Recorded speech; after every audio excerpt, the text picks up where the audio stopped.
Not knowing something is never cool. আমাকে আমার এক ছোট ভাই জিজ্ঞেস করছে যে ভাইয়া আমি একটা জব করতে চাই। তখন আমি বললাম আপনি কি ধরনের জব করতে চান? তখন আমার ছোট ভাইটা আমাকে বললো যে ভাই আমি কম্পিউটার রিলেটেড জব করতে চাই। হুম। কম্পিউটারে কি কি কাজ জানেন?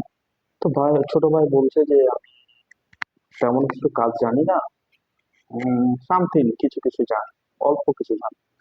তো আমি তার ছোট ভাইটাকে বললাম যে বর্তমান দুনিয়ায় আপনি যদি এক্সপার্ট না হন, আপনি যদি এক্সপার্ট না হন তাহলে সেই চাকরিতে টিকে থাকা আসলে খুবই কঠিন। ইনশাআল্লাহ।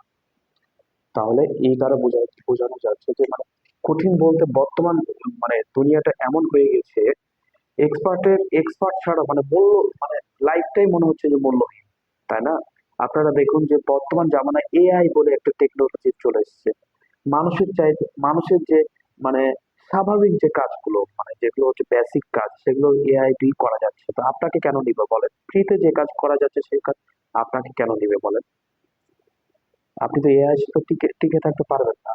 তারপরে বর্তমান জামানায় যেভাবে মানে বেকারত্বের সংখ্যা বাড়ছে, এক্সপার্ট হতে হবে।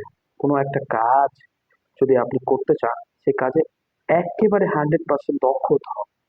এভাবে মানে আমি আমার ছোট ভাইকে বললাম। তো ছোট ভাই বললো যে ঠিকই তো বলেছেন ভাইয়া। তো তারপরে সে সে কাজটা মানে সম্পর্কে এক্সপার্ট হওয়ার চেষ্টা করছে। এক্সপার্ট যখন হলো তখন আবারও বললো যে ভাইয়া আমি তো এখন তো মানে আমি নিজে নিজে মানে আমি চাকরি খুঁজছি না, আমাকে চাকরি আমাকে খুঁজছে। মানে আমার কাজ যখন স্কিল আমি যখন অর্জন করলাম দেখা যাচ্ছে যে আমাকে অনেক মানুষ অফার দিচ্ছে ভাইয়া। তখন আমি বললাম যে দেখো তুমি এক্সপার্ট যখন হলা কি হলো, এক্সপার্ট হওয়ার আগে তুমি কাজ খুঁজছিলা, বাট তুমি এক্সপার্ট হওয়ার পর কাজ তোমাকে খুঁজছে। মানে তুমি কাজের কিন্তু অভাব হয় না, ঠিক আছে? তাহলে আমাদের কোনো একটা কাজ যদি করতে হয় তাহলে সে কাজে এক্সপার্ট হতে হবে। Not knowing something is never cool. তো কাজকে ছোট মনে না করে কাজটা যদি হালাল হয় সে কাজে দক্ষ হন। দক্ষ হলেই মূলত সাকসেস, ইনশাআল্লাহ। হ্যাঁ, আর যদি আপনি অদক্ষ হন তাহলে তো এই তো কাজকে আপনাকে খুঁজতে হবে। বাট